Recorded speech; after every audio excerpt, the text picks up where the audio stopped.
Captain America fighting for custody of his niece. Let's see how this turns out.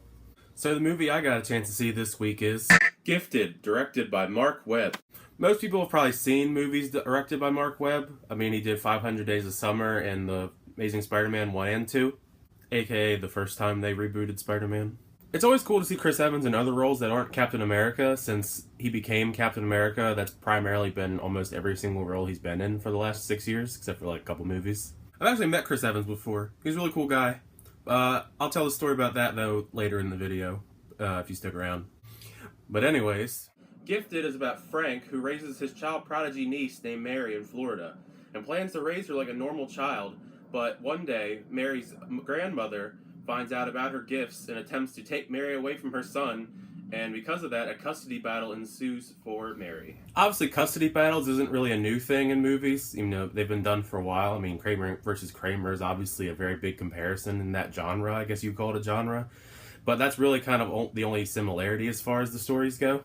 I do like that this is kind of like a pretty simple, straightforward story. Like, there's not really a lot of characters in it. Like, there's only probably like 5 main central characters in the movie. Chris Evans has a really good performance in this movie. McKenna, the girl that plays Chris Evans' niece in the movie, also gives a really good performance.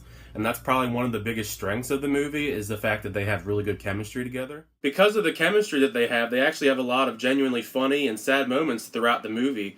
And if they didn't have a connection, they wouldn't be as impactful. Another part I really thought was cool is the way that Marc Webb shoots a lot of the shots. Because there's actually a couple of ones in particular that are on my mind. Like, the one I like the most is when Chris Evans and McKenna are facing a sunset, talking about life and all that, and all you see is the silhouettes of them. I'm not going to really go into spoilers, but there are a couple negatives with the movie. I wasn't really like a big fan of, like, I guess you could call it the third act of the movie, because the first 1 or 2 parts are actually pretty good. It kind of just seemed like they didn't really know how to wrap up the movie in a really good way. So, like, they just kind of threw in, like, some extra padding. It's also kind of like a random nitpick, but Lindsay Duncan, the woman who plays Chris Evans' mom, is British. And obviously Chris Evans is American. And I'm kind of curious why Chris Evans doesn't have a British accent. Unless I missed something, they moved over from the UK to the US, specifically in Boston. And they even said Chris Evans used to teach in Boston, and his dad died when he was really young. So even if he didn't get a British accent, why does he not have a Boston accent? I mean, either one would have sufficed, because I think Chris Evans doing a British accent or a Boston accent would be hilarious. But I would just like some consistency, I guess. Not like a lot of movies actually stay consistent with accents anyway. But oh well. Another nitpick, I guess you could say, is I don't really like Jenny Slate's character. Like, she plays the kid's teacher in the movie, and most of the movie she kind of just stalks Chris Evans, which I think is kind of weird. Like, it'd be one thing if they just talked a couple times at the school, but, like, she actually, like, goes out of her way to, like, go to the local bar and find him and talk to him several times, which is, yeah, weird. Stalker type. Another main gripe I kind of had with the movie is sometimes it just tries too hard to be sad. I guess that's the way to call it. Don't get me wrong, there are some actual sad moments, but a lot of it just seems like jammed down your throat kind of sad. Like, they didn't need to be that sad. Overall, though, I'd have to give the movie Gifted a B-. I mean, it's a pretty low B-. I mean, it'd probably be like a 79 or an 80 if I had to, like, give, like, an actual overall score. But, I mean, it's okay. Like, it didn't blow my mind or anything, but I think it's a good enough movie to check out at least once. I mean, it doesn't have any rewatch value. But if you're in the mood for a drama one day, you know, why not give it a shot?